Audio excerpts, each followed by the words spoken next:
Pose ta main sur ton cœur. Répète après moi ces paroles. Seigneur Jésus, je suis dans la présence de Dieu en ton saint nom. Merci de m'accorder par ton esprit la révélation de ta parole. Ô mon Père, ô mon Dieu, parle à ma vie. Parle à ma vie. Modifie radicalement mon système de pensée. Change la perception que j'ai de la vie et des événements de la vie. Permets-moi d'évoluer. Permets-moi d'accéder au palier de la maturité spirituelle. Ô Père, ô Dieu, je vais te rendre grâce. J'autorise l'action surnaturelle de ta parole dans mon cœur, dans mon corps, dans ma vie. Que ta parole me fasse du bien, qu'elle me bénisse, qu'elle me restaure, qu'elle me guérit, qu'elle me lève, qu'elle me positionne, qu'elle me favorise dans la société. Que ta parole me nourrisse. Au Père, au nom de Jésus. Amen. Amen. Amen. Père, je veux te rendre grâce, que ton nom soit célébré. Merci pour l'onction sur ma vie, me rendant à même d'enseigner ta parole avec un langage accessible. Et que la puissance habituelle de ta parole véhiculée au travers de ma voix puisse, ô Dieu Tout-Puissant, créer dans la vie de quiconque m'écoute avec toi une révolution totale. Je veux te rendre grâce pour l'embellie et le décor nouveau, éternel, que ta parole apporte. Merci. Que ton nom soit glorifié pour l'action surnaturelle de tes anges. Transporte-nous. Transporte-nous dans une autre dimension. Maintenant, au nom suprême de Jésus, j'ai prié. Et que quelqu'un dise Amen 3 fois. Amen. Amen. Amen. Tu peux t'asseoir. Tu peux t'asseoir dans sa présence. Alors, cette dernière semaine, c'est très beau comment est-ce que Dieu conduit les choses. J'ai entendu le Saint-Esprit me demander d'enseigner la semaine passée sur le thème de la culpabilité. Alors, donc, j'ai nommé le message le piège de la culpabilité. Le piège de la culpabilité. La culpabilité est un sentiment nocif, un sentiment destructeur, un sentiment qui a été engendré justement de la rébellion de l'homme d'avec Dieu. Au commencement, quand Dieu créa l'homme, il le créa à son image, selon sa ressemblance. Et le mandat qui lui avait été assigné était le mandat de domination. Cependant, la domination de l'homme s'exerçait dans le jardin au travers des responsabilités qui lui avaient été confiées dans ce jardin, c'est-à-dire celui de cultiver le jardin et de le garder. Pour cultiver le jardin et le garder, Dieu donna donc une instruction claire et ferme à l'homme. Tu pourras manger le fruit des arbres du jardin, mais tu ne mangeras pas de l'arbre de la connaissance du bien et du mal, car le jour où tu en mangeras, tu mourras. Dieu était clair là-dessus. Tu ne mangeras pas de l'arbre de la connaissance du bien et du mal, le jour où tu mangeras, tu mourras.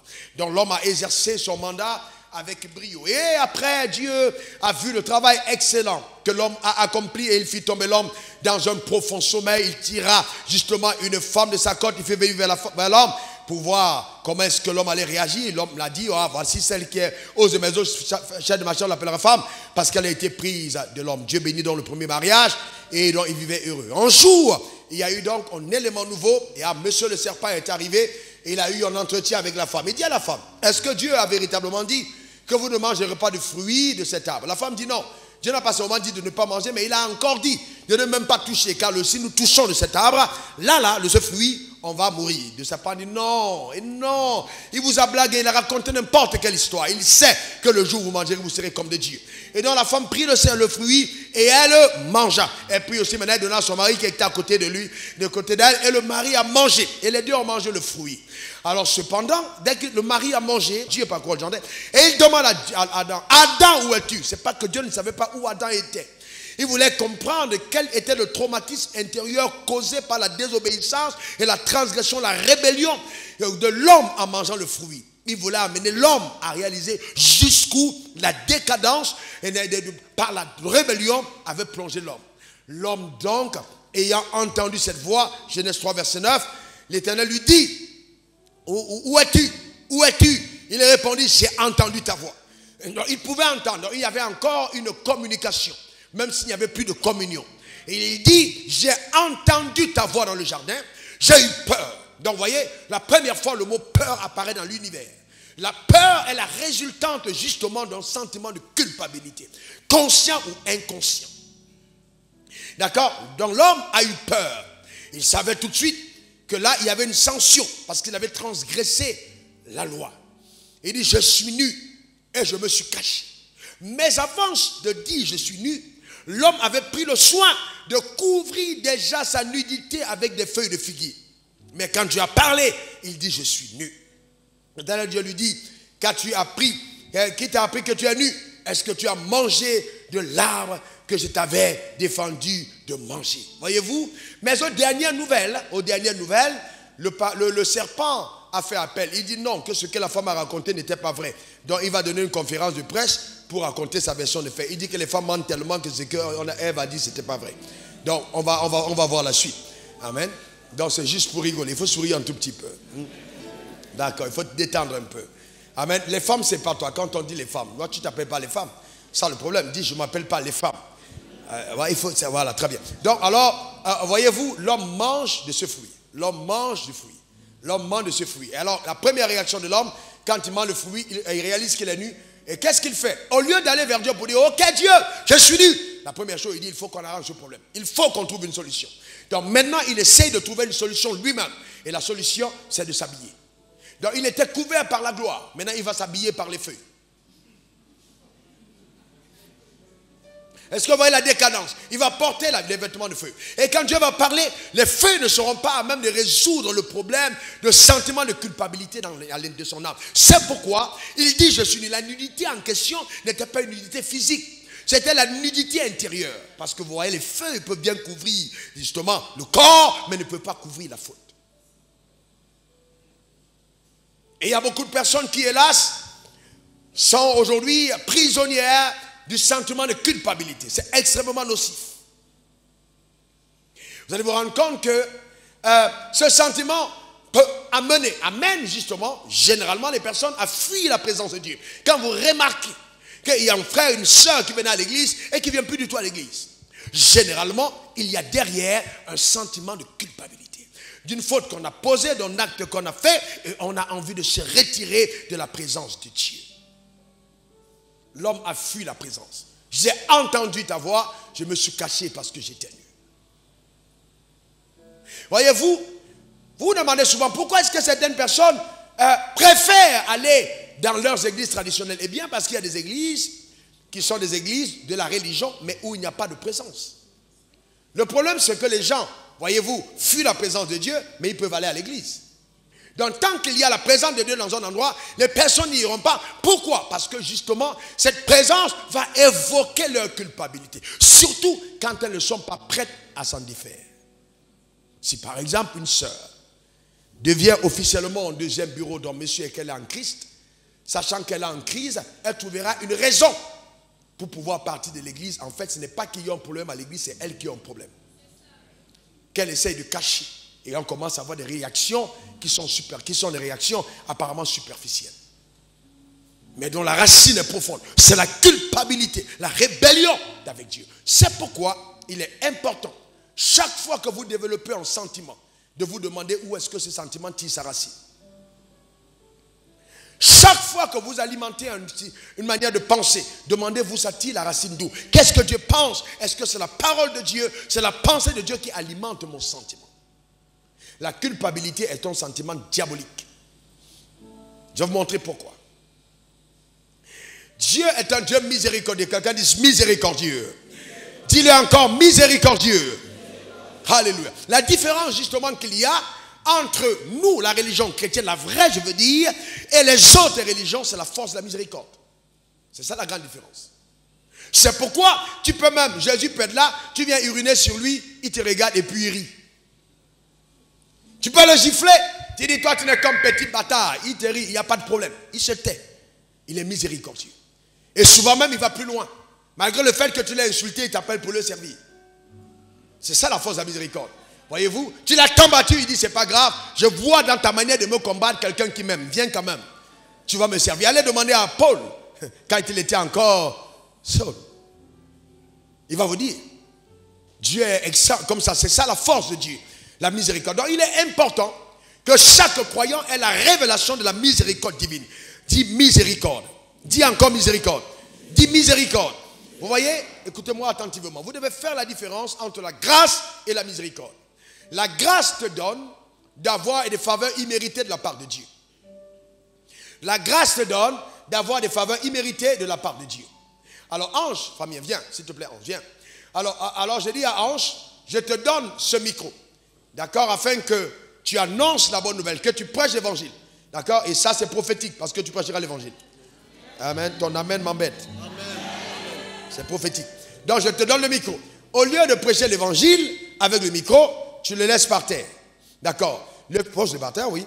Le fait d'avoir donné le micro, ça s'appelle la grâce. Je lui ai fait grâce, je lui ai accordé une faveur. Maintenant, le fait d'avoir abandonné le micro, c'est qu'il a pris la grâce de Dieu en vain. On est d'accord? Donc, il a délaissé cette grâce, il a abusé de la grâce. Maintenant, en abusant de la grâce, normalement, la sanction doit lui être accordée parce qu'il a méprisé la grâce de Dieu. On est d'accord, n'est-ce pas? Alors maintenant, Dieu, sachant que l'imperfection est rattachée à l'homme depuis la rébellion de son aïeul, a donc donné à la miséricorde de secourir la grâce. Donc maintenant la miséricorde viendra, pendant que le châtiment va venir, la miséricorde vient dire non. Parce que moi Dieu, c'est pas que j'aime, hein, mais je suis l'amour. Je suis amour. Dieu n'aime pas, il est amour. À cause du fait qu'il est amour, malgré le fait qu'une sanction peut être adressée à Ange, Dieu viendra dire non, la miséricorde te donne de ne pas mériter le jugement qui t'est adressé. Voyez-vous, donc la miséricorde viendra à son secours et la miséricorde va l'aider à aller récupérer encore le micro que la grâce lui avait donné. Vous comprenez ça? C'est pour ça qu'il est écrit dans Jacques 2, verset 13, que la miséricorde triomphe du jugement. La miséricorde triomphe du jugement. Donc chaque fois qu'il y a un jugement, la miséricorde peut suspendre le jugement et l'annuler totalement. La miséricorde triomphe. Voyez-vous, c'est très important. Très important. Donc ça veut dire que l'homme ne doit pas s'arrêter simplement au fait de la faute commise et penser tout de suite au châtiment, mais doit avoir le réflexe d'implorer la miséricorde.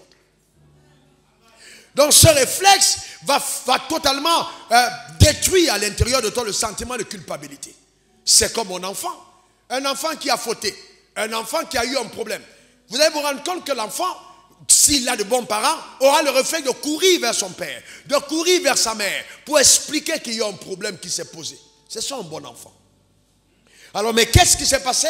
Mais si donc justement, l'enfant se rend compte après qu'il y a on le couche et qu'on le bastonne sauvagement, alors qu'est-ce qui se passe? On crée une barrière entre l'enfant et nous. Donc l'enfant maintenant va développer la culpabilité. Il a bien envie de dire, mais il a peur de la sanction parce qu'il ne voit pas l'amour de son père.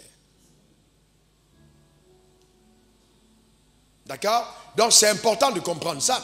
Et donc, c'est important donc la miséricorde est terrible. C'est vraiment terrible. Il y a des gens, au soir de leur vie, vous les voyez en train de poser de bonnes œuvres, aller même distribuer la nourriture aux pauvres, aller construire de grosses mosquées, de grosses églises. Pourquoi ils le font? L'acte posé est dicté par la culpabilité. Ils savent qu'ils sont coupables. À l'intérieur d'eux, sans la prédication d'aucun homme de Dieu, ils savent à l'intérieur d'eux que s'ils meurent maintenant, ils ne vont pas au ciel. Et ils essaient de couvrir cette culpabilité par des sacrifices qu'ils font. Mais sauf que le sacrifice ne va pas venir détruire la voie intérieure qui te rappelle constamment que le jugement t'attend. Et c'est pour ça que la Bible parle de la paix de Dieu. Quand on dit la paix de Dieu, c'est terrible. Hein? C'est-à-dire, tu sais que si tu meurs maintenant, tu vas tout de suite au ciel. Ça, tout le monde n'a pas cette assurance. Ça, quand tu l'as au fond de toi et que ton âme est paisible, c'est ton trésor incroyable.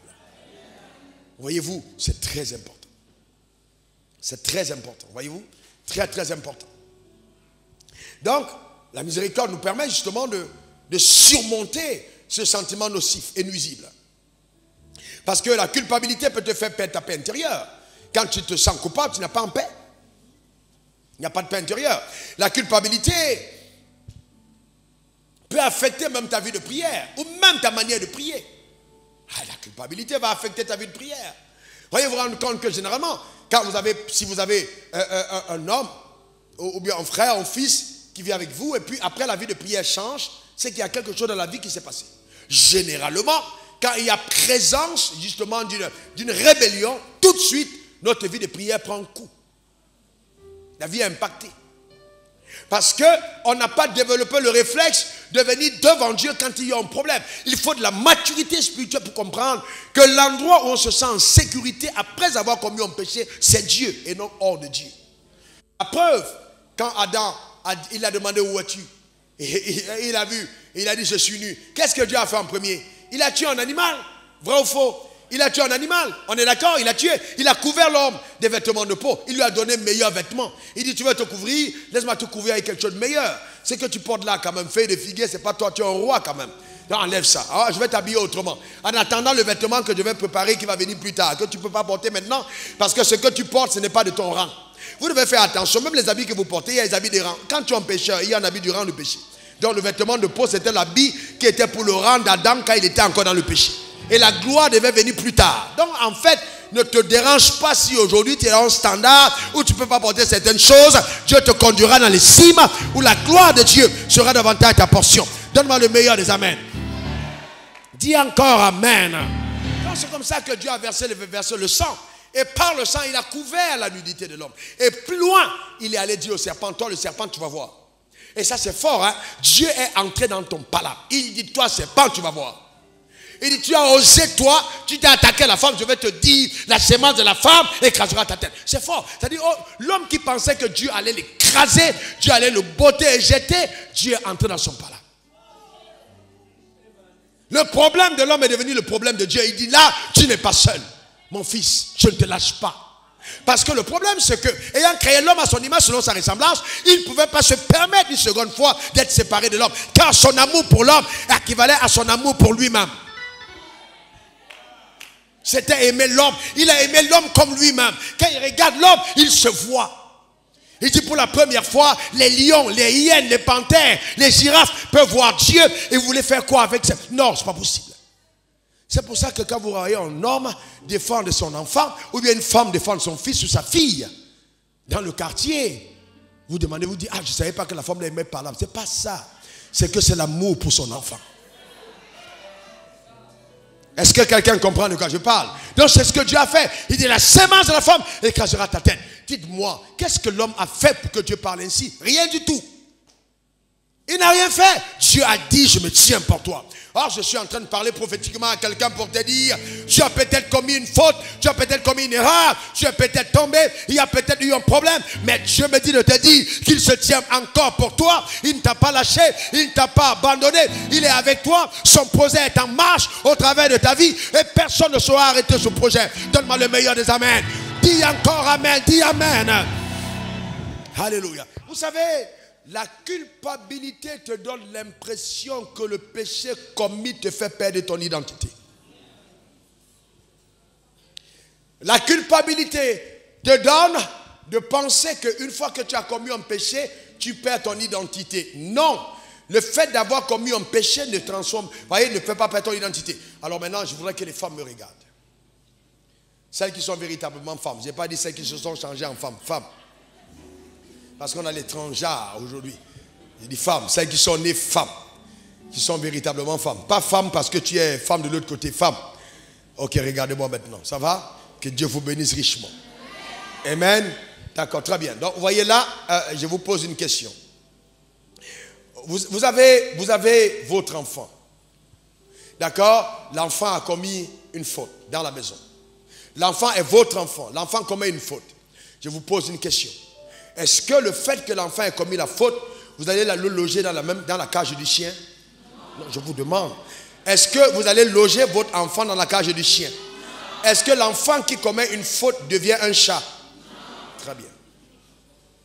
Et c'est pourquoi Jésus a dit, lorsque vous priez, dites notre Père, qui est en train de dire que quand vous vous approchez de la prière, à aucun moment ne vous considérez pas comme quelqu'un dont l'identité a été falsifiée à cause de l'inconduite. Venez vers votre Père, notre Père qui est aux cieux, que ton nom soit sanctifié. C'est profond, n'est-ce pas? Que ton nom soit sanctifié. Le cœur rempli de la révélation de l'amour de Dieu à ton égard. Que ton nom soit sanctifié. Et la responsabilité que le Père a de se tenir à tes côtés. Le diable est un menteur. Il perd son temps. Dieu ne peut pas. Non, il perd son temps. Dieu a déjà choisi son camp. Dieu est de ton côté. Alléluia. Dis amen. Ta manière de dire amen m'embête. Donne-moi un meilleur amen. Alléluia. Amen. Donc je n'ai pas raison de fuir. Il est de mon côté, il m'aime. Et il va plus loin. Dans Proverbe 24, verset 16, il dit: le juste tombera 7 fois et se relèvera 7 fois. Oui. Oui. Donc Dieu a prévu que dans le processus de ta croissance, tu commets des erreurs. Personne, quel qu'il soit, ne peut dire: j'ai atteint la maturité sans erreur. Un homme qui vous fait croire qu'il n'a pas commis d'erreur est un homme faux et hypocrite. Le processus de croissance implique les erreurs. D'ailleurs, c'est quand l'enfant tombe et se relève qu'il fortifie les os, qu'il est enraciné. Donc tomber, ça fait partie du processus de ta fortification. Mais il ne faut pas rester par terre, il faut te relever. Donne-moi le meilleur des amens. Quelqu'un dise encore amen. Faut te relever. Le juste tombera 7 fois. Il se relèvera. Le chiffre 7, c'était pour le chiffre de la plénitude. Donc ça veut dire le juste tombera autant qu'il peut tomber. Mais il se relèvera autant qu'il doit se relever. Mais j'attire votre attention sur le fait que la Bible n'a pas dit que Dieu le relève. Le problème de beaucoup d'entre vous, c'est que vous attendez que Jésus vienne vous relever. Il n'a jamais dit qu'il va te relever. Il n'a pas dit que le pasteur, oui pasteur, je ne comprends pas, j'ai des problèmes, tu n'es pas venu chez moi. Est-ce que Dieu a dit que le pasteur te relève? Tu te relèves. Tu te relèves. Christian, viens avec Christian. Non, laisse, viens, cette fois, viens. Écoute, viens, Max, viens, ok? Couche-toi par terre, ok? Il est tombé. Reviens, mon fils, viens, ok? D'accord? Et lui aussi, il est tombé. Il est tombé. D'accord, il est tombé. Les deux sont tombés, n'est-ce pas? Maintenant, alors, je dis, relève-toi. Il vient de tomber, retombe. Ok, relève-toi. Ouais, il se lève. Ok, très bien. Il s'est relevé. Donc Max est tombé avant lui, mais Max est encore par terre. Quelle différence il y a entre les deux? C'est que lui, il est tombé et il a pris conscience que le sol n'était pas sa place. Il a réalisé que être par terre n'est pas la place d'un roi. Donc il s'est relevé rapidement. Parce qu'il sait qu'il est assis avec Christ dans les lieux célestes et qu'être à terre, ce n'est pas sa place. Il dit: je ne reste pas par terre. Parce qu'il sait que ce n'est pas sa place. Maintenant, Max est un bébé spirituel. Il tombe par terre. Papa, pardonne-moi. Il est là, il pleure. Il est par terre, il pleure. Et il peut rester là pendant 3 mois. Il pleure, papa. Oh, vraiment, j'ai fait ci. Il pleure. Mais le gars, lui, il s'est relevé depuis. Entre les deux, celui qui est mature, c'est celui qui fait le moins de temps par terre. C'est celui qui fait le moins de temps par terre. Alors lui, après, il pleure tellement qu'il faut qu'on vienne l'exhorter, il faut qu'on vienne lui parler. Oh ma soeur, écoute-moi bien, c'est pas parce qu'il t'a lâché, c'est pas si, lève-toi, il faut continuer d'avancer. Après il se relève, mais il continue de pleurer. Voyez? Et il peut continuer d'avancer, et puis un jour vous allez vous chanter des louanges, et il s'arrête, il pleure.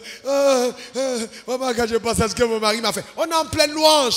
L'affaire a eu lieu 5 ans de par le passé. Mais on est en pleine louange à l'église et la soeur commence à pleurer. Vous ne savez pas pourquoi elle pleure. Elle se rappelle encore de quand elle était tombée et tout ce qui s'est passé à côté, elle commence à pleurer. Est-ce que quelqu'un comprend de quoi je parle? Je vous pose une question. Est-ce que 5 ans après, elle doit se mettre encore à pleurer? Mais pourquoi est-ce qu'elle pleure? Sur le sentiment de culpabilité qui la ronge à l'intérieur.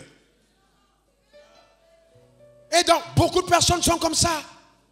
Dieu a tout oublié, mais toi-même tu n'as pas oublié. Dieu t'a pardonné, mais toi-même tu ne t'es pas pardonné. Parce que souvent Dieu va briser ton ego en te donnant de faire des expériences de la chair. Tu n'as pas compris ce que je dis, c'est trop fort. Dieu va briser ton ego en t'exposant aux expériences de la chair. Pour que toi-même tu apprennes à haïr ta chair et à ne faire confiance qu'en Dieu. Est-ce que quelqu'un comprend de quoi je parle? Quand vous voyez quelqu'un marcher dans la rue et commencer à faire comme si en dehors de lui il n'y a personne d'autre, il n'a pas encore connu les expériences de la chair. L'humilité arrive quand ta chair te déçoit. Quand tu te rends compte que la chair sur laquelle tu comptais est limitée et que tu ne peux pas faire confiance à ta propre chair. À partir de ce moment, tu deviens humble. Est-ce que quelqu'un comprend de quoi je parle?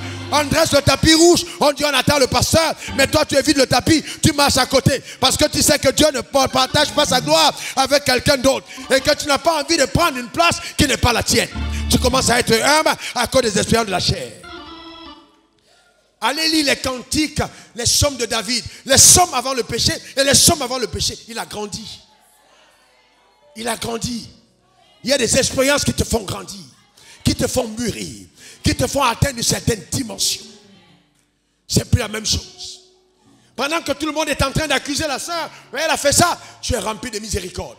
Parce que tu connais que tu es passé par là, parce que tu sais que tu n'es pas loin de vivre ça, tu es différent. Tu ne condamnes pas, non, tu ne condamnes pas. Vous allez vous rendre compte que généralement les personnes qui condamnent, qui murmurent, qui attaquent, sont des personnes qui elles-mêmes vivent dans la culpabilité. Voyez-vous, et c'est elle qui attaque, qui murmure, qui calomnie, c'est elle-même. Les personnes droites, les personnes qui vivent dans la droiture, n'ont pas le temps d'accuser les autres. Elles sont remplies de compassion.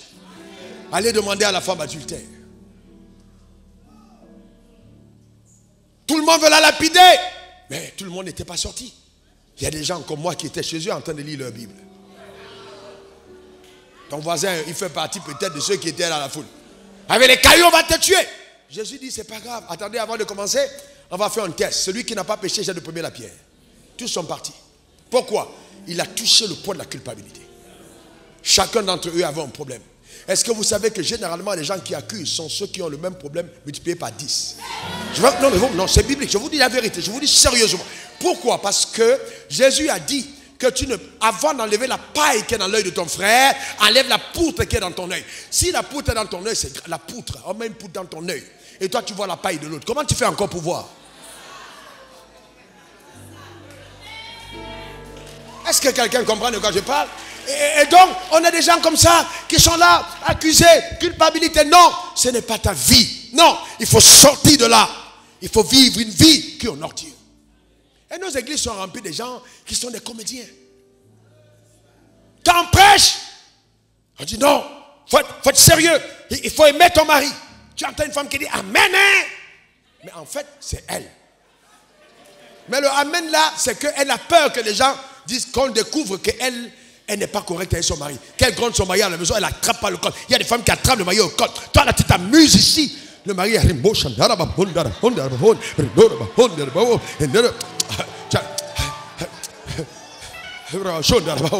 tu t'amuses.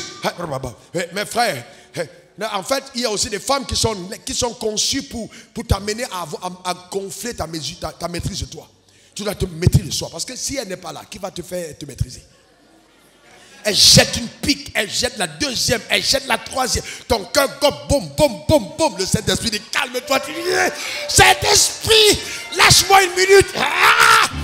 Le Saint-Esprit dit, non, je ne te lâche pas. Tu dis, oh Seigneur, toi qui étais un gars fort, tu commences à pleurer. Tu dis, Jésus. Elle dit, tu pleures. Un garçon, tu pleures, t'as pas honte. Tu pleures, toi, un garçon, tu pleures. Tu n'as pas dit t'es garçon. Elle t'attrape au col. Moi, je connais un homme qui a vécu ça. Elle t'attrape au col. Et puis le gars regarde, il pleure. Parce que Jésus l'a dompté. Jésus l'a dompté. Elle a dit minable. Amen. Et quand on prêche à l'église, c'est elle qui dit amen, pasteur. Pourquoi elle dit amen? Parce qu'elle ne veut pas que les collègues, les voisines savent qu'elle est dans le problème. Donc les gens que vous voyez à l'église, elle devait dire amen. Hein? Souvent c'est elle. Amen. Hein? C'est elle. Amen. Ou tu entends un frère qui dit prêche pasteur, prêche pasteur. Ah là, tu sais que lui-même il est concerné à 100%. Amen. Il est concerné. Et je vais vous poser une autre question. Pourquoi vous pensez, docteur, pourquoi vous pensez que les gens aiment les messages sur oh, Dieu va te frapper, le péché, tu as volé. Pourquoi vous pensez que les gens aiment ça? Qui aime ça? C'est les pécheurs. Je vous pose une question. Pourquoi c'est populaire? Pourquoi les gens aiment ça? Vous pensez que c'est parce qu'ils n'aiment pas? Non, ils aiment ça pourquoi? Parce qu'ils ont comme l'impression qu'en entendant ça, leur culpabilité sera ôtée. Alors le vrai problème. C'est ça le vrai problème. Et vous allez vous rendre compte que les gens qui affectionnent ce genre de message, examinez leur vie. Ce n'est pas qu'ils vivent seulement, non, pas du tout. Mais ils sont toujours à l'affût de ce genre de message. Parce que quelque part, quand on prêche, ce n'est pas lui qu'ils voient. Pendant qu'on parle, pasteur Begré dit, oh, si simplement le pasteur Tant était venu à l'église, ça allait lui faire du bien. C'est pas pasteur Tant, Dieu savait qu'il était absent. Dieu savait qu'il était absent. Maintenant tu penses au pasteur, vraiment, au lieu de penser à ta vie, tu commences à dire, ah si tel était venu, ça là c'est pour un tel. Et de telles personnes, ils se ferment. Dès qu'il commence à entrer dans les critiques, à la fin du message, il parle des autres. Ah Dieu c'est très bien fait, j'ai aimé quand le pasteur a dit ça. Mais pour le voisin, mais pour toi-même tu n'as rien dit. Voyez ça? La culpabilité. La culpabilité. Et donc les personnes vont dire, oh mais pasteur, mais comment tu peux enseigner ça? Comment tu peux dire ça? Regardez ce que la Bible dit. C'est pas moi qui dis. Jésus a dit, quand Pierre lui a demandé, Pierre demande, combien de fois allons-nous pardonner le péché aux hommes? Qu'est-ce que Jésus a dit? Dans Matthieu 18, il dit quoi? 77 ou 70 fois? 70 fois 7, c'est combien? Jusqu'à 7 fois, mais 70 fois 7. C'est pas 77, non? C'est 70 fois 7. 70 fois 7. On est d'accord? Ça fait 590. Chaque heure, c'est 24 heures. Si vous divisez ça, 590 par 24, vous allez vous rendre compte qu'en fait, il faut être à même de pardonner le péché chaque 15 minutes. Donc, entre 10 et 15 minutes, pardonnez. Maintenant, je vous pose une question. Qui de vous est tellement pécheur au point où tu vas pécher contre quelqu'un chaque 15 minutes? Même si tu allais faire agrégation de péchologie, tu peux pécher, comme ça tous les jours, non? Est-ce que quelqu'un comprend de quoi je parle? Donc, qu'est-ce que Jésus était en train de dire? Il était en train de dire, pardonnez les péchés autant de fois que possible. On est d'accord? Lève la main si on est d'accord. Autant. Mais maintenant, je vous pose une question. C'est qui l'a dit? C'est Jésus ou c'est Pasteur Wafou? Qui a dit ça dans Matthieu 18?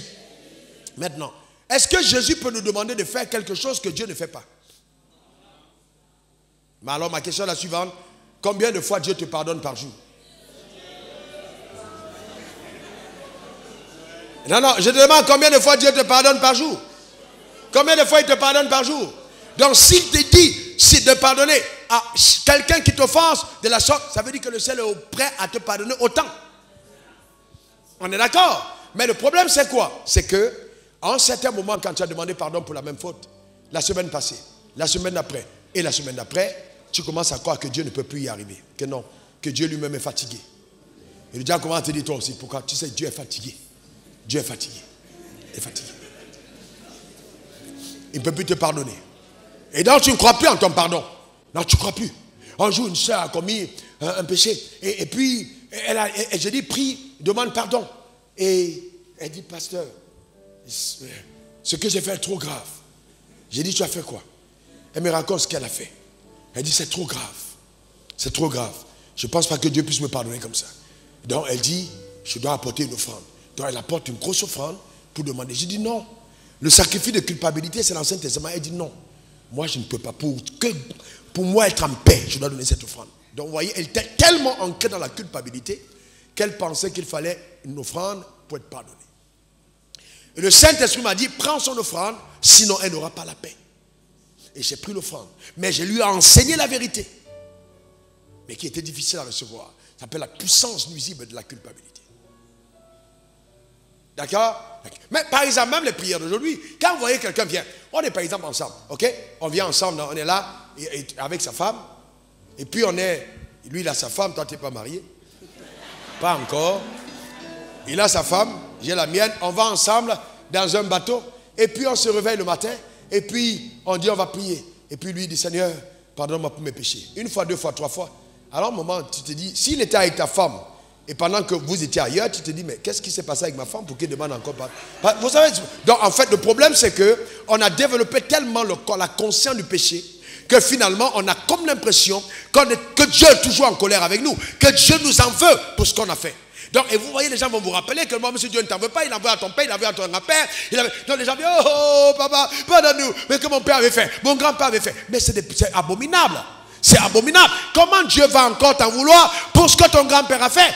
À la Bible dit, c'est la bouche, les dents qui mangent les fruits verts qui sont agacés. C'est pas ta dent, tu n'as rien mangé. Et les gens sont là dans des culpabilités terribles. Et ça, nous aimons, nous, dans notre continent noir, on aime ça. Quand on dit non, l'évangile, tu peux lever ta main pour prier. Non, c'est trop facile. Il faut attacher, il faut se rouler. Là, oui, c'est bon. Couchez-vous par terre, tournez, et mettez le sac, tournez par terre. Là, l'Africain dit c'est bon. Ça, c'est un bon prédicateur. Il est bon. Mettez-vous comme ça, mettez-vous.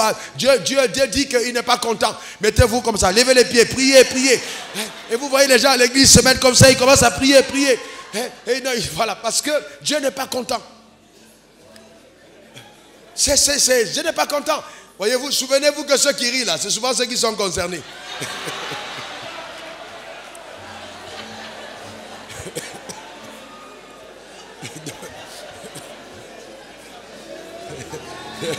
Donc, vous voyez, donc, et c'est ça. Et maintenant, la question que je pose, c'est, vous êtes père d'enfant. Vous imaginez-vous que votre enfant vienne vers vous, ayant commis une faute, et se mette à rouler pour vous demander pardon? Non, je vous dis, il vient rouler par terre, pour dire, maman, en rampant. Mais imagine que tes amis sont là, et puis on voit l'enfant faire ça. Si un enfant veut t'embarrasser, et puis il fait ça.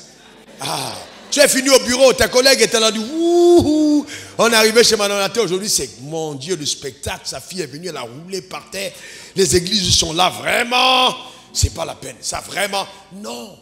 Mais au contraire, quand elles viennent dans l'élégance et qu'à table, pendant qu'elles sont là, maman, excuse-moi, et puis maman, excusez-moi, elle se déplace pour avoir l'attention de son enfant. Là, on dit, waouh, ça c'est une grande dame.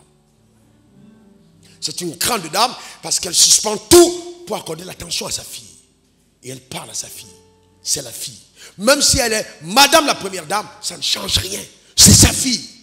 Donc à partir du moment où la fille approche, tout le monde sait que c'est sa fille. Et même le premier ministre, s'il est à table, il sait qu'il n'a pas autant de droits que la fille dans le pays.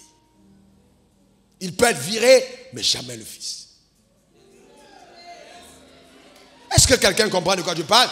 Il peut être reçu au bureau, mais jamais dans la chambre. Si on le trouve dans la chambre, il peut être renvoyé. C'est ça les dimensions dans lesquelles nous sommes. C'est ça la dimension dans laquelle nous sommes. Donc, avoir un sentiment de culpabilité, c'est horrible. C'est manquer de révélation de l'amour que Dieu est. Pas seulement qu'il a, mais l'amour que Dieu est amour. Et on doit avoir la révélation de qu'il est amour. Est-ce que je suis en train de vous dire qu'il faut pécher comme vous voulez? Non. Parce que ce qui se passe, c'est quoi? Est-ce que le péché, va occulter ta productivité? Tu ne seras pas productif. Voyez-vous, quand quelqu'un commence quelque chose, il arrête, ça ne continue jamais. C'est le péché. Généralement, le péché t'amène à ne pas achever tes œuvres. Le non-accomplissement, souvent, c'est la présence d'un péché. C'est-à-dire que tu ne vas pas au bout de ce que tu fais. C'est souvent le péché qui est à la base. Le péché t'empêche d'avoir la révélation. Tu n'es pas éclairé. Le péché te rend aveugle, tu ne vois pas loin. Quand Samson est entré, on a tenu sa main pour le conduire. Quand vous voyez des gens qui n'ont plus de vision, ils n'ont pas d'innovation, ils sont assis dans le péché. Ils deviennent aveugles, spirituellement parlant. Voilà le péché, le danger du péché. Et le péché, même si Dieu t'a pardonné, les hommes, ils n'oublient pas. Hein? Non. Donc le péché peut endommager ta réputation. Et quand le péché a endommagé ta réputation, ton onction n'a plus de fonction. Parce que la réputation est endommagée. Dieu t'a restauré, oui, j'ai pardonné. Mais les gens disent, oh non, jamais. Et ce gars-là, c'est un voyou. Cette fille-là, c'est... Voilà. Donc tout de suite, on commence à t'étiqueter. Parce que ce que le péché fait, le péché te donne d'avoir une étiquette sociale. Qui n'a rien à voir avec ton identité royale. Une étiquette sociale qui n'a rien à voir avec ton identité royale. Pour ceux qui prennent des notes. Donc ça c'est important. D'accord? Donc c'est pas... Et puis en plus, regardez comment est-ce qu'il est sapé ce matin. Vous pensez qu'un homme comme lui, qui est sapé comme il est sapé, vous pensez que lui va venir dire oui, je vais tomber dans la boue et puis je me relève? Un homme habillé comme ça peut tomber dans la boue et puis je vais me relever? Pourquoi? Parce que rien que la tenue, la gloire dans laquelle il est, lui dicte une certaine conduite. Je ne sais pas si vous comprenez. D'ailleurs, je vais plus loin. Si vous prenez un monsieur habillé en débraillé, vous prenez un monsieur comme lui, vous le faites, mettez-le au bord de la route, un tombe ici, l'autre là-bas, vous allez vous rendre compte que inconsciemment, vous allez aller vers celui qui est glorieux. Vous allez aller porter secours à celui qui est glorieux. Parce que vous comprenez que si un homme de cette dimension est couché par terre, c'est qu'il y a un problème. Donc vous allez avoir tendance à aller à son secours. Mais vous trouvez un gars bien là, vous avez dit il a bu. Vous allez le laisser mourir. Même s'il a fait AVC, vous le laissez, vous dites, son sous là. Peut-être qu'il va me braquer. Vous fuyez. Donc, dans la dimension de la gloire, les vêtements royaux que nous avons reçus en tant qu'enfants de Dieu, notre place n'est pas par terre. Non, notre place n'est pas par terre. Aucun enfant de Dieu ne peut consciemment entretenir une vie qui déplaît à Dieu. Parce que le Saint-Esprit qui est en lui-même ne le laissera pas tranquille. D'accord? Est-ce que ça va? Ça va? Est-ce que ça va? Que quelqu'un dise j'ai la vie Zoé à moi. Déclare j'ai la vie Zoé à moi. J'ai le pouvoir divin à moi. Alléluia. Amen. La vie Zoé, c'est que Dieu t'a donné la capacité de vivre comme un Dieu. Et les Isousia, c'est que Dieu t'a donné la capacité de choisir et d'agir selon la vérité. Donc, frère, tu es libre. Tu es libre. Tu vas dans la liberté. Donne-moi le meilleur des amens. Tu es libre. Donc, fais attention. Il faut arriver à te pardonner. Pardonne-toi. Oui, tu as commis des fautes dans le passé. Tu as avorté. Et maintenant, tu n'as pas d'enfant. Tu dis, c'est parce que j'avais avorté. Dieu t'a pardonné. Ne va pas, n'installe pas ta vie dans la vallée des regrets et des lamentations. Non, non, Dieu t'a pardonné. Tu as commis une faute. Et puis après, Dieu t'a pardonné. Traverse la faute. Ne t'arrête pas là. Ne t'arrête pas là. Quelqu'un est venu me voir pour dire, oui, le jour où mon père mourait, Dieu m'a demandé de prier. Et quand j'ai prié, mon père, après je me suis endormi, je n'ai pas prié comme il fallait. Et puis mon père est mort cette nuit-là. Oh, pasteur. Quand je pense à ça, ton père est mort depuis quand? Depuis 15 ans. Mais je me sens coupable. Non, tu n'es pas coupable de la mort de ton père. Parce que Dieu t'a demandé de prier, que tu n'as pas peut-être prié autant qu'il fallait. Dieu pouvait le sauver par un seul de tes mots prononcés. Tu ne sais même pas pourquoi Dieu t'a demandé de prier. Peut-être qu'à la dernière minute, ton père voulait régner Dieu et que Dieu a demandé de prier pour qu'il, dans son âme, il y ait un mécanisme de salut. Donc, il est important de rendre grâce à Dieu pour toutes choses qui arrivent. Amen. Ce qui est déjà fait est déjà fait. On ne peut rien faire à ce qui est déjà fait. Mais on peut tout faire pour changer les choses qui sont à venir et tirer les leçons des choses à venir. Donc, ne t'installe pas dans la culpabilité. Avance. Amen. Avance. Avance. Ne t'arrête pas là. Avance. C'est important. La culpabilité ralentit ta course. La culpabilité finit par te transformer en statue de sel. La culpabilité t'amène toujours à regarder en arrière. La culpabilité donne accès à Satan dans ta vie. La culpabilité dégage, vous voyez, une très mauvaise odeur. Il ne faut pas accepter de t'installer dans la culpabilité. Quand Dieu te pardonne, pardonne-toi. D'accord? Prenez certains textes pour vous qui aimez la foi, qui aimez justement la connaissance. D'accord? N'oubliez pas, on ne peut être délivré de la culpabilité qu'en choisissant de vivre par la foi. Notez-le. On ne peut réellement être délivré de la culpabilité qu'en choisissant de vivre par la foi. Et vivre par la foi, c'est faire confiance en Dieu. Faire confiance en Dieu, c'est faire confiance à la parole de Dieu. Faire confiance à la parole de Dieu, c'est faire confiance à ce qui est écrit dans la Bible. Faire confiance à ce qui est écrit dans la Bible, c'est faire confiance que le Saint-Esprit est celui qui a inspiré les Écritures. Donc c'est très important justement d'aller à la dimension de la confiance en Dieu, d'avoir la foi en Dieu. Ça va? Hébreux 8, verset 12. Parce que je pardonnerai leur iniquité et je ne me souviendrai plus de leur péché. Dieu dit quoi? Il ne se souviendra plus. Il est possible que tu es la seule personne qui se souvienne. Dieu a oublié. Peut-être que ton mari s'en souvient. Peut-être que ta voisine s'en souvient. Mais Dieu a oublié. Hébreux 10, 22. Approchons-nous avec un cœur sincère dans la plénitude de la foi. Les cœurs purifiés d'une mauvaise conscience, le corps lavé d'une eau pure. Psaume 32, verset 5. Je t'ai fait connaître mon péché. Je ne t'ai pas caché mon iniquité. J'ai dit, j'avouerai mes transgressions à l'Éternel. Et tu as effacé la peine de mon péché. Ouh, profond David. Et tu as effacé la peine de mon péché. 1 Jean 1, verset 9 à 10. Si nous confessons nos péchés, il est fidèle et juste pour nous pardonner et nous purifier de toute iniquité. Si nous disons que nous sommes sans péché, nous le faisons menteur et sa parole n'est pas en nous. C'est ce que la Bible dit. D'accord? Sa parole n'est pas en nous. Notez que dans le processus de votre croissance spirituelle, la repentance est indispensable. écrivez-le. Dans le processus de votre croissance spirituelle, la repentance est indispensable.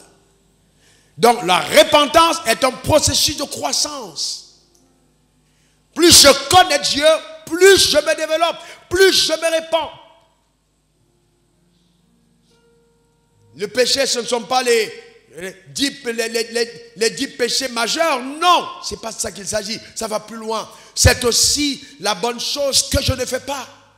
Quand Dieu te demande, suis un frère, suis une sœur, parle de l'évangile, amène telle personne à l'église, et que tu ne le fais pas, tu pèches contre Dieu. C'est horrible devant Dieu. Un croyant qui ne participe pas à l'extension de son royaume. C'est horrible.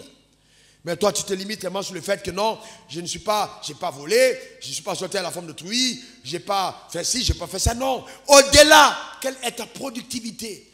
Qu'est-ce que tu apportes au royaume? Est-ce que Dieu peut compter sur toi? Voyez-vous, c'est important de comprendre cela. D'accord? Donc c'est important. Nous sommes dans une meilleure dispensation. Quelqu'un dit meilleure dispensation. Dis encore meilleure dispensation. Dans l'Ancien Testament, souvenez-vous, quand Moïse approche Jésus, le Dieu, qu'est-ce que Dieu lui dit? Attention, l'endroit où tu te trouves, c'est un lieu saint. Qu'est-ce qu'il lui a dit? Ôte tes chaussures. Il a dit quoi? Ôte tes chaussures. Il dit quoi? Ôte tes chaussures. D'accord? Maintenant, dans le Nouveau Testament, vous allez vous rendre compte que la grâce agit différemment. Dans Luc 15, le fils prodigue et son père. Le fils prodigue a pris l'argent de son père. Il est parti avec les prostituées. Il a dépensé l'argent. Et il dit non, dans la maison de mon père, il y a quand même trop de bonnes choses. Je vais rentrer vers mon père. Et donc il s'est dit, je dirai à mon père, j'ai péché contre le ciel et contre toi. C'est ça la force de la grâce. Et la Bible dit que pendant qu'il était en route, son père était au loin, son père le vit. Ma première question, madame quoi? Comment est-ce que son père le vit, puisque c'était un homme occupé? Ça veut dire que son père était constamment en train de scruter l'horizon pour attendre le retour de son fils. Et il courut vers son fils, il l'embrassa et il le baisa. Il a été content de voir son fils. Et il dit, oh, écoutez, apportez-moi la plus belle robe, revêtez-le. Mettez-le l'anneau sur les... Et puis donnez-lui les sandales aux pieds. Qu'est-ce qu'il dit? Il est en train de dire, habillez mon fils. Alors que Moïse s'est déshabillé seul. Le pécheur qui revient a été habillé par les autres. Ça veut dire que souvent le péché te donne d'avoir accès quand tu te répands à un autre palier de grâce. Là où le péché abonde, la grâce de Dieu surabonde. Je prophétise sur ta vie. Quand te relevant de cette situation, tu passes à un autre palier de bonté divine. Au nom suprême de Jésus, donne-moi ton meilleur amen. Dis encore amen. Car Jésus est le sacrifice de ta culpabilité. Tu n'as plus besoin d'offrande. Tu n'as pas besoin de dire, je donne une offrande pour que Dieu me pardonne. Tu n'as pas besoin de construire des églises. Tu n'as pas besoin d'aller construire des mosquées, etc.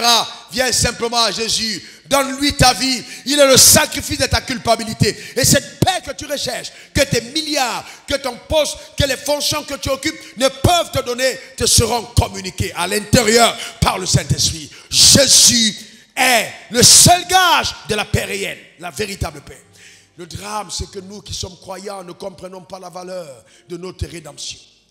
Et souvent donc, nous ne donnons pas envie aux autres de rencontrer celui que nous avons connu. Il a un trésor plus important que toutes les richesses de la terre.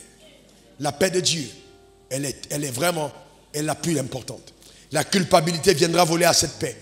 Le calme et le repos, l'assurance d'une place dans le ciel. Le fait d'avoir échappé au châtiment éternel, c'est extraordinaire. Jésus a dit, je m'en vais vous préparer une place afin que là où je suis, vous y soyez aussi. Donc pour moi, j'ai cette ferme assurance que je serai là où il est. Alléluia. Ton amen m'embête. Dis encore amen. Et c'est pourquoi la Bible dit, si nous avons péché, nous avons auprès de Dieu un avocat en la personne de Jésus-Christ le juste. Alléluia. Regardez Romains 5 verset 17. Amen. Regardez Romains 5 verset 17. Si par l'offense d'un seul, la mort a régné par lui seul. À plus forte raison, ceux qui reçoivent l'abondance de la grâce. Oh, quelqu'un dit, j'ai reçu l'abondance de la grâce. Déclare-le encore.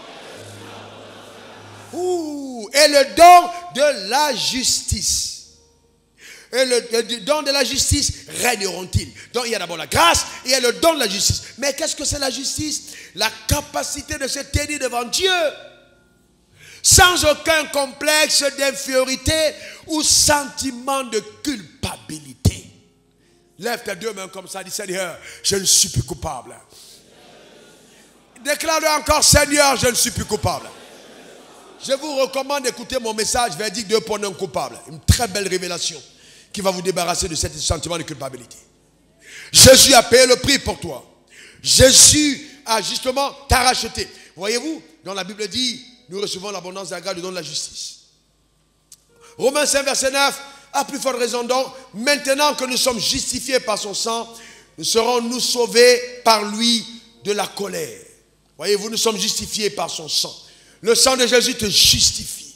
Et nous régnons dans la vie par Jésus-Christ lui seul. Maintenant, suivez-moi attentivement. Comprenez ça une fois pour toutes. Et que cela reste gravé dans votre cœur. Révérend Jacques Begré, viens s'il te plaît. Viens, Allah. D'accord? Viens. Non, non, ne les fais pas tomber. Ça coûte de l'argent, mon frère, s'il te plaît. Ok? Ok, très, très bien. Regarde ça. Il doit de l'argent. Le pasteur Allah doit de l'argent à Begré. Il doit 100 millions à Begré. Begré ne peut pas payer les 100 millions à Allah. Même si il veut se battre et tout, et il ne peut pas. Les 100 millions, là, il ne va pas payer ça maintenant. Donc, qu'est-ce qui se passe? Je me rends compte que si je ne le fais pas, je maintiens Begré esclave d'Allah. Je viens donc vers Allah, je dis, ok, je paye le prix pour libérer Begré. Je prends les 100 millions, je lui donne. Je vous pose une question. Est-ce que lui peut être encore traduit devant les tribunaux pour sa dette? Qui dit oui? On peut encore le traduire au tribunal pour la dette. Est-ce que maintenant, il est vraiment acquitté de sa dette? Est-ce que c'est lui qui a payé? Mais est-ce que ce qu'on a payé est pour son compte? C'est ce que Jésus a fait. Donc Dieu t'en voulait. Il y avait une colère contre toi. Jésus vient et dit, ok papa, tu es fâché contre eux, je te donne mon sang pour eux. Donc à partir de ce moment, donc est-ce que Dieu peut encore te condamner? Non, parce que Jésus a payé le prix. C'est pour ça que la Bible dit, nous régnons dans la vie par lui. Donc quel que soit ce que tu fais, ta justice personnelle ne peut pas t'amener à régner. C'est le fait de reconnaître que lui a payé le prix pour toi, que le règne devient une évidence dans ta vie. Reçois-le maintenant au nom suprême de Jésus. Dis encore Amen. Maintenant je vais plus loin. Si donc lui, il vient pour encaisser encore Begré de la dette que Begré avait à son égard, il devient c'est illégal. Parce qu'il a déjà pris chez moi l'argent pour la dette. Donc si Dieu accuse encore le pécheur de son péché, il devient lui-même illégal parce qu'il a déjà reçu la rédemption pour le péché. Donc Jésus ayant payé le prix pour le péché, ce n'était pas pour le péché passé, c'est pour le péché présent et futur. À partir de cet instant, tout ce que Dieu attend du pécheur, c'est que le pécheur se répande. Et dans Jésus dit, papa, je comprends bien ta colère, mais n'oublie pas que ta dette est déjà payée. Est-ce que vous comprenez? Donc la dette est déjà payée. Et c'est pour ça que la Bible parle d'intercession. Donc Jésus intercède. Donc quand il demande, papa, je veux qu'on envoie telle chose pour Jacques, on envoie Jacques à sa place, on envoie quelque chose pour Jacques. Et donc maintenant le père dit ok, il y a pas. Puis les anges descendent avec. Maintenant les anges arrivent, on trouve Jacques en train de faire des choses pas correctes. Il est en train de murmurer contre peut-être son pasteur ou bien contre son voisin. Et les anges disent non, on ne peut pas le lui apporter. Il n'est pas en position de recevoir. Alors Jésus commence à intercéder. Il dit papa, n'oublie pas que tu fais du bien à Jacques à partir de ce que moi j'ai fait. Et le père dit oui, mais entre temps on ne peut quand même pas donner à quelqu'un qui demeure dans le péché d'avoir cette grâce. Le Saint-Esprit va aller à la rescousse. Il dit Jacques, sors de là, Jacques, sors de là, Jacques, sors. Et Jacques ne comprend pas, il n'a plus de paix. Quelque chose lui dit répands-toi. Et Jacques se répand. Et quand Jacques se répand, il arrive à l'église le lendemain, paf, voilà une Range Rover qui lui est offerte. Il dit waouh, mais comment est-ce que Dieu peut donner une Range Rover alors que j'ai commis le péché hier? Mais il ne comprend pas qu'au ciel, il y a une intercession en sa faveur. Et que les choses arrivent dans sa vie, pas à cause de ses actions, mais à cause de Jésus qui intercède pour lui. Je suis en train de te dire que l'intercession de Jésus va porter des fruits à ton égard. La culpabilité n'a plus d'effet sur ta vie. Lève-toi maintenant là où tu es tombé et marche dans les voies du Seigneur afin que la gloire de Dieu t'accompagne au nom de Jésus. C'est pour ça que l'apôtre Paul, comprenant ce que j'ai compris et expliqué un peu de mots, pouvait dire, qui accusera les élus de Dieu? C'est Dieu qui justifie. Alléluia. Qui donc accusera les élus de Dieu? Qui pourra t'accuser? À partir du moment où Jésus a payé le prix, il n'y a plus d'accusation qui tienne contre toi. Tu es devenu une personnalité inaccusable, d'une humilité qui ne te permet plus d'être transmis dans une juridiction pour qu'on puisse porter plainte contre toi, parce que ton avocat va faire brandir ton humilité en disant qu'un ambassadeur n'est pas attaquable. Est-ce que quelqu'un comprend de quoi je parle? Donne-moi le meilleur des amens. Dis encore amen. C'est ça notre marche avec Dieu. Et laissez-moi choquer la doctrine de certains religieux qui m'écoutent à distance et certains qui viennent à ici suivre mes directs juste pour voir si je ne commets pas d'erreur. Vous êtes vaincus. Donne-moi le meilleur des amens. Amen. Donc, vous voyez, écoutez-moi bien. Est-ce que vous savez que quand vous êtes prophétiquement connecté, quand vous êtes un homme ou une femme qui aimait Dieu, même vos erreurs deviennent des avantages. Même vos erreurs participent au plan de Dieu, afin que les plans de Dieu par vos erreurs se réalisent. Vous savez, je vais vous dire quelque chose. Quand vous lisez la Bible, lisez-la bien. Ne lisez pas la Bible comme votre pasteur a prêché. Lisez la Bible et demandez au Saint-Esprit, enseigne-moi. Parce que ton pasteur s'est peut-être trompé ou il a peut-être menti. Je ne m'excuse pas de ce que je suis en train de dire. Un pasteur peut se tromper. Lis la Bible et que le Saint-Esprit te parle. David est appelé l'homme selon le cœur de Dieu. Il n'est pas appelé l'homme selon le cœur de Dieu, que Dieu ne savait pas ce qu'était David. Il connaissait David. David va envoyer ses troupes en guerre. Et après donc, il repère la femme d'Uri. Il la fait venir dans ses appartements. On lui dit bien, cette femme-là, c'est la femme de ton ami. Mais épris des charmes de cette femme. Donc, il va avoir des rapports avec elle. Au point où la femme va tomber enceinte. Et donc, il dit, bon, je vais trouver un stratagème. Ça, c'est la culpabilité qui le dicte. Vous allez faire venir Uri. Vous dites que je veux le voir. Quand il va venir, vous l'envoyez sur Bathsheba, comme ça, il va justement, donc il vient, le roi le convoque, il cause, il dit, bon, ok les gars, va passe la nuit avec ta femme, et puis comme ça, tu repars. Qu'est-ce qu'il était en train de faire? Quand la femme va dire, j'ai un retard, il dira à la femme, tu diras à ton mari que c'est la nuit là quand il est venu, que l'enfant est entré. À l'époque, il n'y a pas de test de ADN. Tu vois, il y a beaucoup d'enfants qu'on a eu dans des maisons, c'est le voisin qui a donné.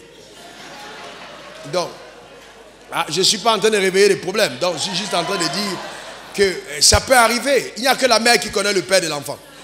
Dans tous les cas. Donc, et souvent les pères, quand ils ont l'esprit de Dieu. Donc, alors maintenant, c'est une parenthèse. Ça, je disais ça pour les mondains, pas pour vous. Vous n'êtes pas concernés, on est en direct. C'est pour ça les païens, c'est pas toi quand même. Amen, dis à la femme qui est à côté, c'est quand même pas toi. Non, pas du tout. Non, toi aussi. Toi, quand même. Non, tu ne t'appelles pas Bathsheba, non, c'est pas possible. Non. Hein? Donc, alors maintenant, qu'est-ce qui se passe? Alors maintenant, le gars dit non, je ne peux pas aller dormir chez moi. David est coincé. Il dit, bon, ce qu'on va faire, il faut quand même que ce gars ne doit pas la prendre. Je vais le tuer. Je vous pose une question. Quand il dit je vais le tuer, est-ce que c'était vraiment parce qu'il était un meurtrier dans l'âme? Non. Il aimait tellement la gloire de Dieu qu'il voulait lui-même de ses propres forces arranger quelque chose qui paraisse bien. Au lieu de laisser le soin à Dieu d'arranger le problème. Il dit, mettez-le au fort du combat. Et quand le combat sera à son pic, retirez-vous de lui. Sachant que quand on est seul, on est exposé. Et on l'a tué. Alors, David regarde, il vient au deuil. Personne ne sait ce qui se passe. Il vient au deuil. Certaines personnes commencent, les rumeurs commencent à partir, on commence à raconter, parce que pour entrer chez le roi, il y a quand même beaucoup de personnes qui voient. Donc les gens commencent à se dire, il y a quelque chose, parce que si l'histoire de la Bible raconte, c'est qu'il y a eu quand même des gens qui ont su. Alors maintenant, c'est compliqué. David regarde la femme, il dit, bon, qu'est-ce que j'ai fait d'elle? Après, il s'est dit, non, j'ai tellement fait du mal à mon ami, que je pense que ce que je vais faire, c'est d'épouser sa femme. Humainement, ce n'est pas acceptable. Quoi? Il est allé jusqu'à... Il a tué, après il a pris sa femme. Mais en prenant la femme, il s'est dit, mais si je laisse cette femme seule, maintenant, qu'est-ce qu'elle devient après? Au moins que son péché la lui rapporte quelque chose en devenant ma femme. Viens être ma femme. Vous voyez comment est-ce que les gens... Vous voyez, ça c'est la pensée humaine. Il dit, bon, je la prends. Mais entre-temps, écoutez, vous pouvez dire, c'est David qui a décidé. Mais ce qui me cause problème, ce n'est pas que David la prenne pour femme. C'est que Dieu, malgré ça, fasse passer Salomon dans le ventre de cette femme. Il y avait d'autres femmes. Il y avait des femmes à côté. Il aurait quand même pu choisir une autre. Mais il aurait pu choisir une autre. Il y a tellement. David n'a pas une seule femme. Mais pourquoi c'est Bathsheba? Oh non, non, Dieu, tu n'es pas correct. Non, non, non, il y a des prédicateurs. D'ailleurs, s'il était dans certaines dénominations, on l'aurait excommunié. Non, Dieu, ça même Dieu, il y a des dénominations qui sont capables d'excommunier Dieu pour les décisions que Dieu prend. Tellement c'est flagrant qu'ils disent que Dieu t'excommunie toi-même. On n'a plus besoin de toi ici parce que tes décisions là, c'est pas conforme à ta parole. Et donc, ou bien on va te faire asseoir au dernier banc, laisse-nous prêcher l'évangile. Toi, tu ne maîtrises pas la parole.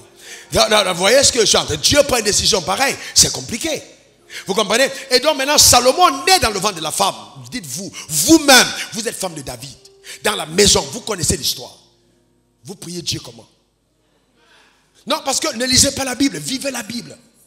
Vous priez Dieu comment? Vous dites, mais en plus, David a amené ses femmes dans la maison. Imaginez les coépouses dans les couloirs du palais. En plus, la sorcière là est venue vivre ici. En plus, à cause d'elle, David a eu trop de problèmes. Mais Dieu choisit de faire venir Salomon. Arrêtons encore que Salomon, ça va. Mais il décide de faire passer Jésus dans le ventre de la femme au travers de Salomon. C'est pour ça que plus tard, quand on lapide une femme adultère, Jésus, connaissant son histoire, ne peut pas s'empêcher de penser. Il ne peut pas s'empêcher de penser que quelque part, si on avait lapidé ma grand-mère là, je ne serais pas né. Et il est obligé de la défendre parce qu'il connaît d'où il vient. Quand vous savez où Dieu vous a pris, la miséricorde de Dieu vous accompagne. Que la paix de Dieu soit avec toi, au nom suprême de Jésus. Et que toute chose dans ta vie concourt à ton bien pour une autre dimension de grâce, au nom suprême de Jésus. Donne-moi 3 bons amen. Dis encore amen. Dis encore amen. Dis encore amen. Dis encore amen. Et dis encore amen. Que Dieu bénisse ton âme et ta vie. Baisse ta tête et parle à Dieu. Baisse ta tête et parle à Dieu. Baisse ta tête et parle à Dieu. Ne te dis pas que ton voisin devait venir à l'église. C'était pour toi que Dieu a parlé. S'il te plaît, parle à Dieu, parle à Dieu, parle à Dieu. Élève ta voix, élève ta voix. Parle au Seigneur, parle au Seigneur. Maintenant, déclare sur ta vie que la culpabilité n'aura aucune emprise sur ta destinée. Mais tu vivras les plans préconçus par le ciel. Au nom suprême de Jésus. Afin que ce que Dieu a arrêté d'avance à ton égard s'accomplisse dans sa plénitude. Au nom suprême de Jésus. Qu'il en soit ainsi. Qu'il en soit ainsi. Qu'il en soit ainsi. Qu'il en soit ainsi. J'envoie la parole de Dieu au secours de ton âme. Au secours de ton âme. Oui, que ton âme retrouve la vigueur. Que ton âme s'engage à nouveau pour bénir l'Éternel. Que ton âme s'engage à nouveau dans les voies de Dieu. Déshabille-toi des vêtements de la honte. Déshabille-toi du vêtement de la faute. Déshabille-toi du vêtement de la culpabilité. Sors de la vallée du regret. Sors de la vallée du regret. Ça fait longtemps que tu es dans cette situation. Sors de là. Retrouve le chemin de la rédemption. Le chemin de la paix. Le chemin de la justice. Le chemin de la joie. Il est écrit, là où le péché abonde, la grâce de Dieu surabonde. Que la grâce de Dieu surabonde dans ta vie. Qu'elle surabonde avec force au nom suprême de Jésus. Que cette grâce surabonde. Que la grâce surabonde. Que la grâce surabonde. Bénis l'Éternel qui ne t'a pas manifesté de l'amour, mais qui est amour d'abord. Rends grâce à Dieu pour l'amour qu'il est. Pour l'amour, il est amour. Rends grâce à Dieu pour sa miséricorde qui te garde dans ses voies. Rends grâce à ton Créateur de tout ton cœur, de toute ton âme, de toute ta force. Rends grâce à Dieu au nom suprême de Jésus. Béni sois-tu Seigneur, pour ta fidélité. Amen. Amen. Alléluia.